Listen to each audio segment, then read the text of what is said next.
Bonjour à toutes et à tous, voici l'analyse du Bitcoin et du CAC 40 pour le vendredi 2 février. Un point technique sur le Bitcoin. Depuis la fin d'année dernière, je vous disais que le Bitcoin allait très probablement vivre une phase de correction relativement importante. Et on avait défini à l'époque trois niveaux très importants, les 12 600, 12 400 dollars, les 10 000, 11 000 dollars et les 8 000 dollars. La rupture des 12 000 dollars et de cette bande bleue il y a quelques semaines a entraîné une rechute sur le niveau psychologique et technique des 10 000 dollars, et la rupture de 10 000 dollars est en train de ramener tranquillement le Bitcoin sur un niveau très important autour des 8 000 dollars, constitué par le ratio de Fibonacci en 61,8% de la vague de hausse de 2017. On arrive également sur l'objectif qu'on avait estimé lors de la rupture des 12 400 dollars, qui était une situation de double sommet, dont l'objectif théorique minimum de baisse était situé également autour de 8 000 dollars. Est-ce que la monnaie ou la crypto-monnaie va atterrir autour des 8 000 dollars et tenter une reprise en direction des 10 000 voire 12 000 dollars? Ça serait un petit peu l'idée, le scénario, mais attention néanmoins, si on s'enfonçait durablement et qu'on cassait les 8 000 dollars, alors on pourrait revenir sur les niveaux de novembre dernier, autour des 6 000 dollars, voire même sur des niveaux bien inférieurs.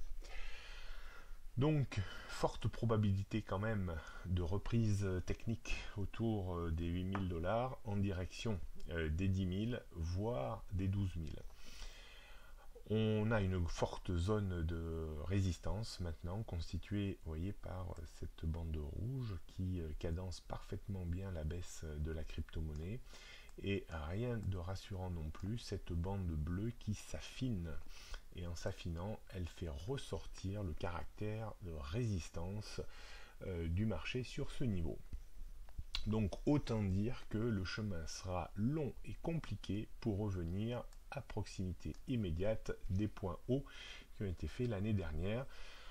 Il faudra certainement plusieurs mois, voire même peut-être plusieurs années, pour regagner des niveaux bien supérieurs, en espérant bien entendu que la crypto-monnaie ne se liquéfie pas. On passe maintenant à l'analyse du CAC 40. Le CAC 40 est dans une situation très intéressante également. Je vous disais depuis de longues semaines que la hausse du CAC 40 ne tenait qu'à un fil, le fil de Wall Street. Bien, le fil de Wall Street est en train un petit peu de s'effilocher. Et donc le CAC 40 est en train également de s'effilocher.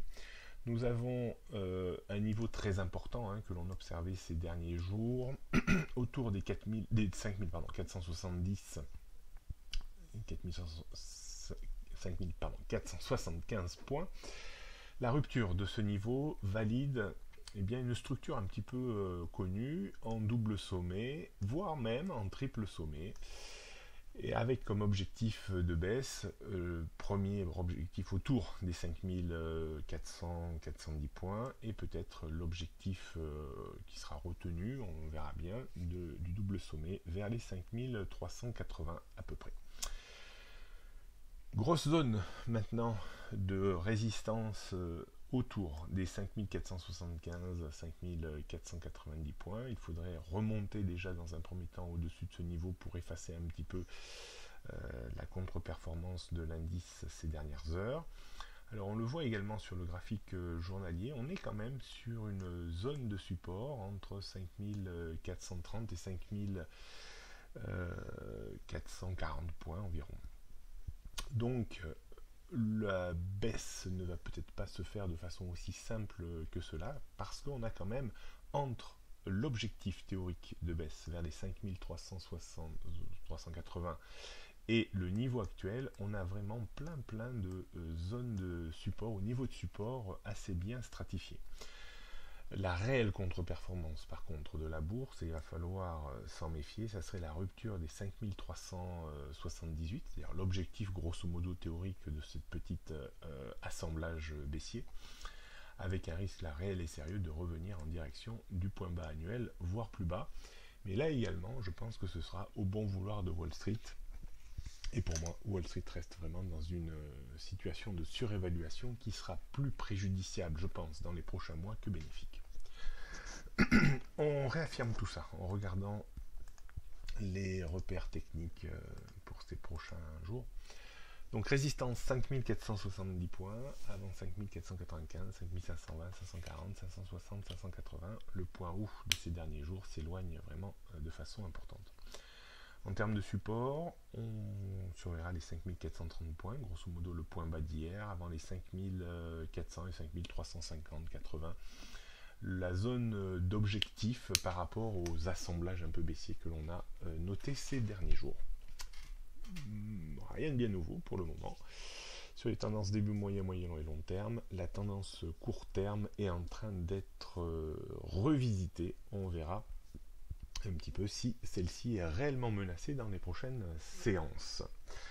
On termine par le CAC 40 en données 15 minutes.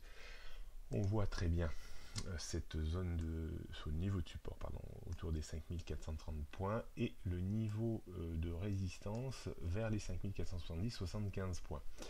Si on digère un petit peu ce qui s'est passé ces derniers jours, cette baisse importante des derniers jours, on devrait rester dans cette zone si on clôture sous les 5430 points sur plusieurs séries de 15 minutes, alors il y a une forte probabilité de poursuite de la baisse en direction des 5380-5400 points. J'aurais tendance un petit peu à faire l'impasse d'un débordement des 5475 points et voir l'indice revenir dans son ancien range 5475-5540 points environ.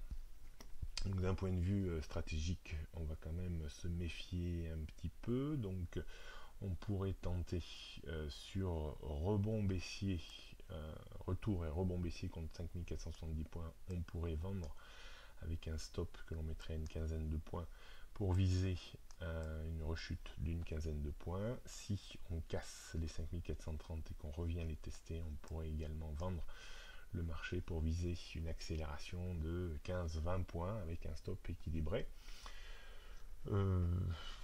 On pourrait bien entendu tenter un achat si on débordait les 5475 et qu'on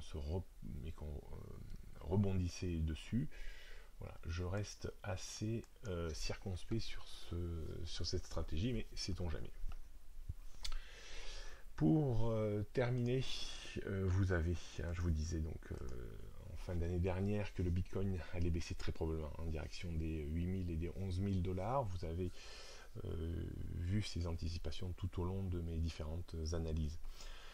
Donc, comment anticiper les fortes baisses et les fortes reprises? Eh bien, en fait, ces anticipations sont la stricte application de l'approche simple et méthodologique, en fait, pour anticiper ces fortes baisses et ces fortes reprises. Donc je vous livre cette approche dans une vidéo de formation.